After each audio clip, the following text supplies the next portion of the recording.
We're back to Dead Rising. Still trying to make myself some quick step here. That hasn't changed. It's just there's a bunch of zombies everywhere. Makes it hard to, you know, brew a couple of beverages when there's zombies all in the up on my grill. There you go. There's the quick step we wanted. One painkiller is probably good to have just for variety. Though I do like my quick step. Alright, so now we're going to go to do Slave to Fashion. So last episode I briefly mentioned, oh yeah, humans versus animals. Which wasn't my original point. But now we're going to discuss it anyways. I think humans lose to most predators in the natural world. So like tigers, crocodiles, things like that. Like if you think about it, I think humans are actually pretty frail from a physical sense. Yeah, there's some things we can defeat in single combat, as it were. But we also lose to a lot of stuff. Like, let's say like a rhino or an elephant. A rhino or an elephant. Oh boy, I've reached the peak of commentary right here. But the main thing that we have going for us is our intellect. And some people say, well, that separates us from the animals. That's a different discussion that I've already had before. But what I will mention is that it's interesting, to me at least, that for humans, because of their intellect, they will do things that might fly in the face of their instinct. So, what do I actually mean here?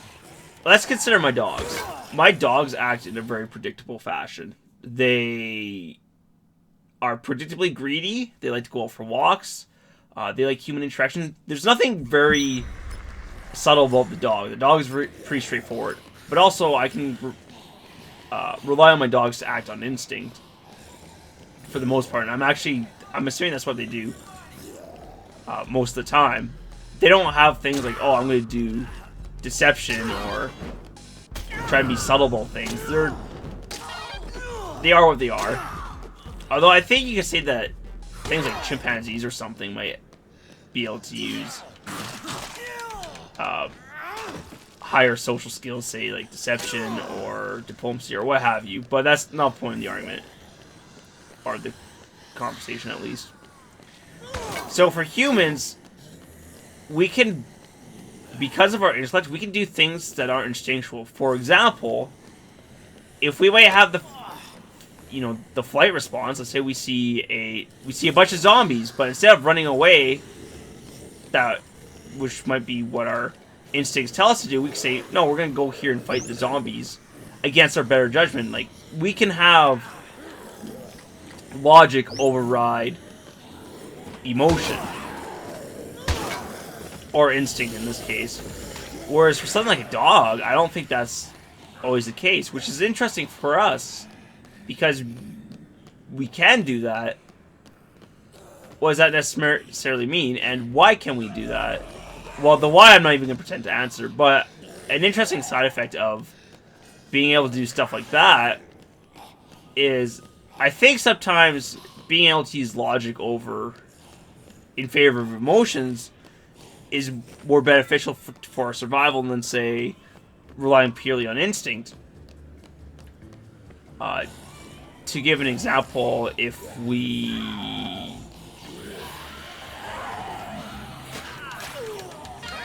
running from a bear, let's say we're out for a hike and we see a black bear, and our instinct is to run away from the black bear. Well, if we don't run away from the black bear, but rather we stand still and, scream and shout, we might have better odds of survival than if we just listen to our instinct. I'm just trying to help.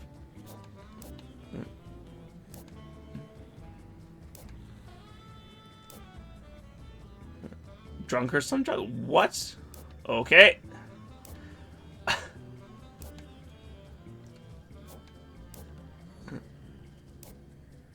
Men's store on the other side of the mall. Cruel statue of dude killing a lion. Check there. Okay, well, we have to be in our underwear. I feel that people have their priorities not in the right order for the zombie apocalypse. Though, because this is a humorous game, that's exactly why they do it. In case you haven't figured it out by now, Dead Rising does not take itself very seriously. Which I am definitely okay with. And this is what I was talking about before. If Dead Rising tried to pass itself off as seriously, or as a serious game, that makes for a better sentence, I think, then I'd find it less enjoyable because I'd think to myself, well, the game's trying too hard. It's not a serious game. I don't know why it's trying to fool anyone. Oh, a handgun and a beer. Neat.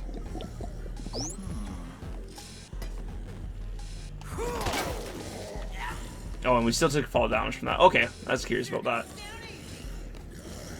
But because Dead Rising just says, you know, we're gonna have some fun with it, that appeals to me. Although I think some people don't. Well, everyone's got preferences. I was just about to say, well, everyone's got different tastes. It's like, well, yeah, no duh, Sherlock. Some people like certain things and others don't. Whoa, mind-blowing statement of the year! How does he come up with that? Truly a master of our time. Oh, I didn't realize that was a guard killing a lion. That's too bad. I'm not a big fan of animal cruelty. Not a fan of. Oh, is that Tuxedo? Okay. I have to say this is a weird spot for underwear, in my humble opinion. Looking good, Frank. Yeah, I like this.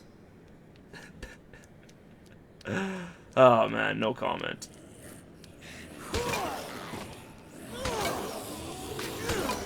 Speaking of underwear, well, we weren't speaking about underwear.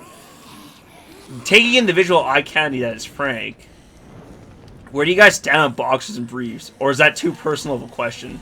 We're gonna smash the screen. I just figured what. Oh, I was gonna say a cultist. Well, looter. He's not a cultist at all. Did he die? Wow, the zombie just bear mauled him. Neat. I'm gonna let the zombie have that. So, I was gonna go into the whole boxers versus briefs discussion, and I got intimidated. I was like, oh yeah, boxers versus briefs, but then my mind's like, you can't talk about that on the internet. People will crucify you. I was like, oh yeah, you're right. So then I froze. I didn't know what to say. What I was gonna say actually is I wear briefs, though I take no issues with boxers. Both are good. I just wear briefs, but it's not something I really put a lot of thought into. Whereas, I wonder for some other people if they have thought a lot about this. That's hot. Oh yeah, Frank's pretty good looking. BFF, let's go.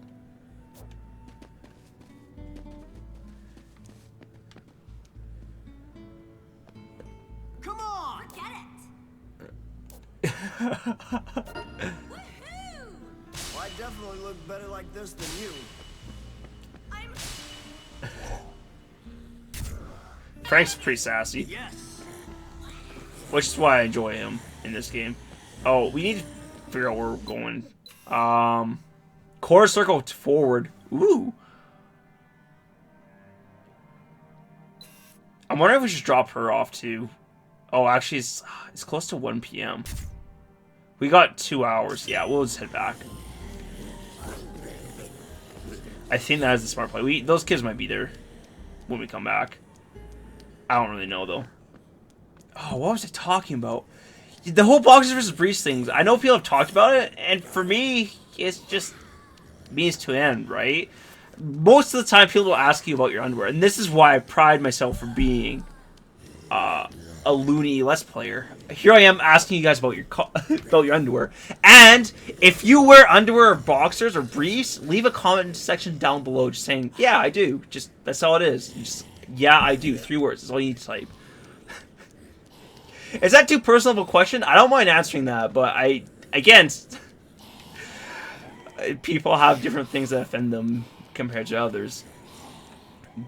Boxers and underwear, that's not really personal for me. Personal would be like something like, hey, how many family members have you have had die on you? Well, that's not that bad, because all you need to do is give out a number. Okay, something that would be for me that would be too personal to say would be what was the darkest time in your life? That's not something I'd really surrender out to the internet because it's something I need to be aware of, and right now it's not really a problem because I'm so small, but it's just everything I say, I record that and then I put it on the internet. That's archived. So if I say something, hypothetically speaking, if I say something that really offends someone, that could cause problems for me later. And again, this is a hypothetical scenario. I don't think this will actually be the case. But suppose I become involved in, say... here's actually a good example. Let's say for my job that I get up to, say, a position of power. Or even, it doesn't even be a position of power. Let's just say for my job that my boss was randomly watching YouTube videos one day and he found out that I had a channel. And he's like, okay, well, I'm going to check out what this Frigid guy, what he's doing for his channel. But it turns out that for one video, I sent some very racially insensitive comments. Not saying that racism is cool. I don't like racism. But let's just say I dropped some words that could be construed as offensive. And my boss sees that. He says to himself, hey, I don't want that in my workplace. I don't want people who are racially intolerant. I don't want racism in my work environment, so I don't want racists. So then he could see this video, and then he could just, like, fire me. It's like the employees who say silly things on Facebook, like, oh yeah, my boss smells like a bag of peanuts. And then your boss goes in your Facebook feed, says, whoa, what's my employee doing calling me a bag of peanuts? This guy got fired. I hope I said bag of peanuts instead of bag of peanuts. That would be, oh boy. Look at that. See, I'm already slipping into the territory of saying offensive things on YouTube.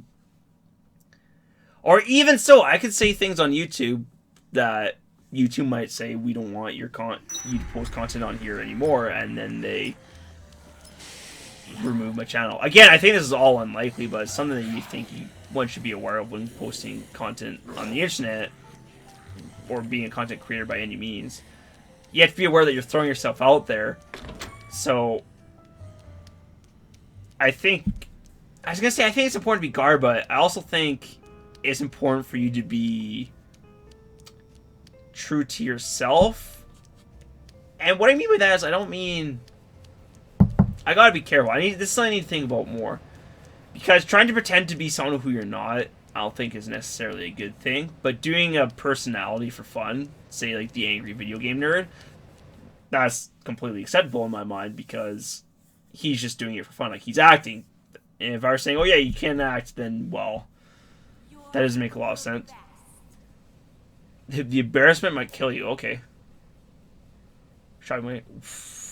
Okay. 20,000? Where were you carrying that? Good grief. We're gonna change it to something more acceptable, too.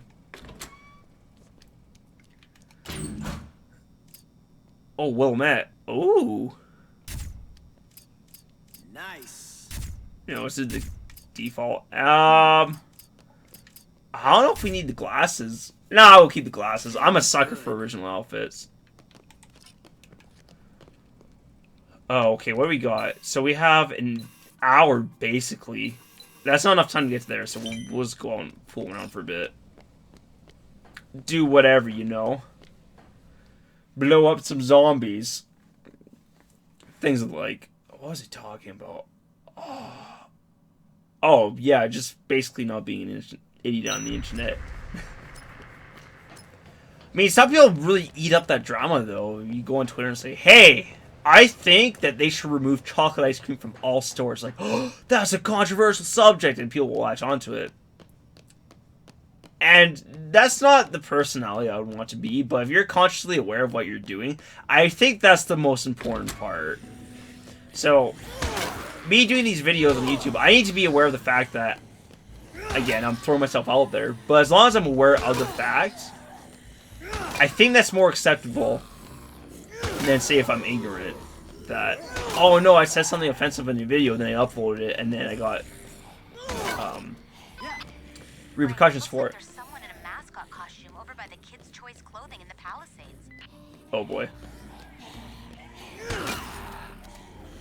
Which, relating to my argument, oops, I think it's important that people can accept that there's consequences for your actions.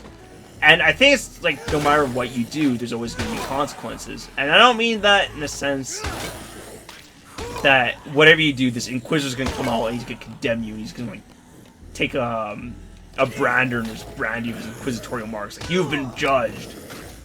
No, I just mean, so, for example, like something even mundane like me sleeping in today. I slept in till 10 a.m. Me sleeping in had consequences. So, what was the consequence of me sleeping in? Well, I had a little bit less time in the day to do stuff because I was sleeping. But also, I was more rested.